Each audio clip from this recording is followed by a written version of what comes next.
Assalamualaikum warahmatullahi wabarakatuh. Jumpa lagi dengan saya Bagawan Kinauyungan di Kalangan. Anti korupsi atau SIMAK berunjuk rasa di depan gedung KPK pada Jumat 8 Maret 2024. Mereka mendesak lembaga anti rasuah itu untuk segera memanggil dan memeriksa Ganjar Pranowo soal dugaan gratifikasi dari Dirut Bank Jateng. Dilansir dari wartakotalive.com, mantan Gubernur Jawa Tengah Ganjar Pranowo dilaporkan Indonesia Police Watch atau IPW ke KPK beberapa waktu lalu. Calon Presiden nomor urut 3 itu dilaporkan atas dugaan menerima gratifikasi atau sejumlah uang dari Dirut Bank Jateng. Pemilu, dan pemilu. Ada sedih, ada suka, tapi ada yang membuat tertawa. Kelihatannya itu seperti terjadi ketegangan itu ya. Tapi sebenarnya kalau kita pikir-pikir itu sangat lucu. Apalagi kelucuan itu lahir atau muncul di sebuah universitas yang terkemuka di Indonesia, yaitu Universitas Gadjah Mada. Masih ada, tentu masih ingat, yaitu tentang para guru besar meluncurkan petisi yang intinya mengkritisi pemerintahan Jokowi. Bahkan selanjutnya banyak ahli hukum yang tidak suka dengan Jokowi untuk turunkan Jokowi. Padahal sebenarnya Jokowi akan turun itu 6 bulan lagi, nanti pada bulan Oktober. Tapi hal yang sangat krusial yaitu kenapa harus diturunkan, karena berkaitan dengan sebuah pemilu. Pemilu yang dikatakan curang, yang sebenarnya ya tidak rela kalau paslon tertentu menang besar, menang satu putaran, dan setelah hitung cepat quick count, kemudian real count di KPU, ternyata pasangan 02 Prabowo Gibran menang telak dari seluruh Indonesia, dan sekarang sedang dihitung manual. Nah, yang terjadi hal yang mengejutkan yaitu paslon dari 03 Ganjar Pranowo dalam bidikan Komisi Pemberantasan Korupsi. Karena disinyalir Ganjar Pranowo menerima gratifikasi dari Bank Jateng sewaktu beliaunya menjabat gubernur di Jawa Tengah.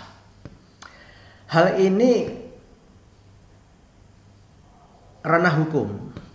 Pemilu terima tidak terima juga ranah hukum. Jadi kalau misalnya terjadi kecurangan, ya para ahli hukum, para guru besar di sebuah perguruan tinggi tersebut melaporkan ke ranah hukum. Misalnya kalau pemilu ya ke Bawaslu, kalau tentang kemenangan tidak terima ya ke Mahkamah Konstitusi. Demikian juga kasus paslon 3 yaitu Ganjar Pranowo, kalau memang tidak benar ya tentu saja semuanya bisa berproses di KPK, di Komisi Pemberantasan Korupsi. Benar tidaknya laporan terhadap Ganjar itu tentang gratifikasi itu tentu diselesaikan secara hukum. Tapi anehnya yang terjadi kelucuan yaitu lahir lagi dari pencetus petisi Bulak Sumur UGM, sekarang berteriak lagi, sepertinya memprovokasi rakyat. Serta aktivis hukum dan demokrasi menyerukan pembentukan pengadilan rakyat bila instrumen negara tidak serius lagi menjaga demokrasi. Suara itu digaungkan menyikapi buruk dan brutalnya pelaksanaan pemilu 2024.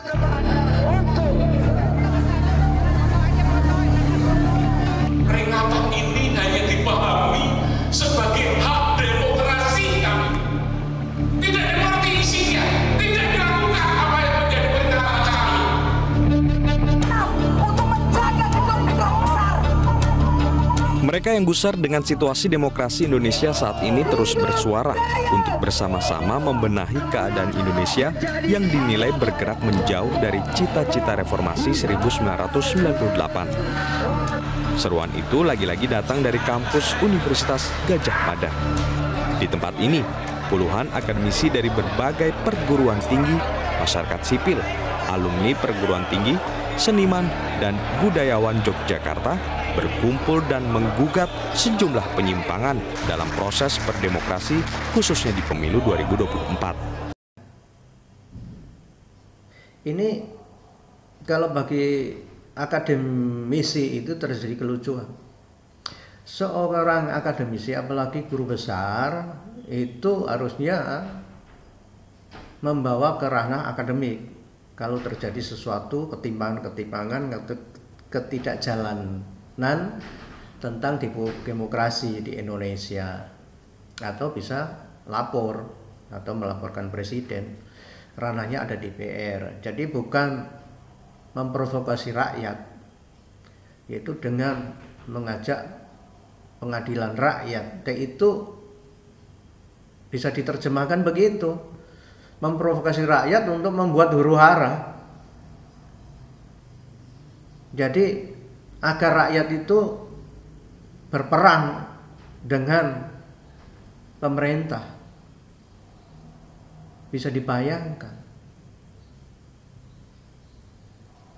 kengeriannya dari ulah para guru besar ini. Apalagi kalau di dalam video itu jelas melibatkan budayawan. Jadi ya tidak salah kalau para guru besar itu ada yang menuduh partisan. Sebenarnya mendukung paslon tertentu, yaitu lebih jelasnya mendukung paslon 03,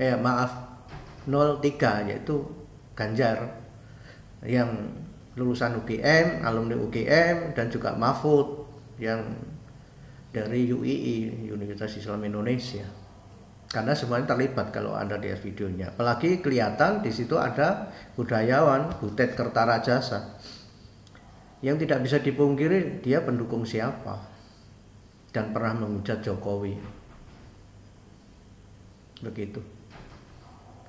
Dan ini kelihatannya, jadi sudah bisa tidak dipungkiri. Jadi kelucuannya itu para intelektual itu sudah kehilangan akal, dan ini memprihatinkan. Tapi sebenarnya bisa dilihat kalau memprovokasi rakyat agar rakyat itu menyerang Jokowi, dan itu terjadi kelucuannya demikian. Setelah pemilu coba ada surveinya Jokowi, kepuasan rakyat itu ada di 76 sekian, hampir 80%. Tadi rakyat masih cinta. Dan setelah pemilu, setelah tanggal 14 habis pencoblosan itu kan Pak Jokowi, Presiden Jokowi kan berkunjung ke Makassar. Bagaimana sambutan masyarakat Makassar? Kemudian berkunjung ke Manado. Bagaimana sambutan hiruk pikuknya masyarakat di Manado, yang di mall itu. Di Makassar Pak Jokowi ada jalan-jalan di 2 mall. Semuanya antusias, histeris menyambut Pak Jokowi. Jadi ini kelucuannya. Kalau memprovokasi rakyat itu rakyat yang mana begitu. Oke lah, akademisi kalau marah ya marah, tapi ya marahnya tolong yang ilmiah lah begitu. Wahai Pak Profesor Tabe, mohon maaf, jangan didik kami rakyat untuk berbuat anarki. Anda adalah intelektual. Jadi ini yang kelucuannya, dan saya percaya masih banyak guru-guru besar, akademisi-akademisi yang bijak. Dan saya pikir hanya segelintir para guru besar, akademisi yang menghujat Jokowi, tidak suka Jokowi itu ya karena partisan. Dan ternyata itu sepertinya tidak bisa dipungkiri lagi. Untuk itu rakyat itu ternyata lebih bijak daripada para guru besar yang anti Jokowi. Sekian dari kami. Pak kawan kinoyan di kalangan, sampai jumpa di lain kesempatan.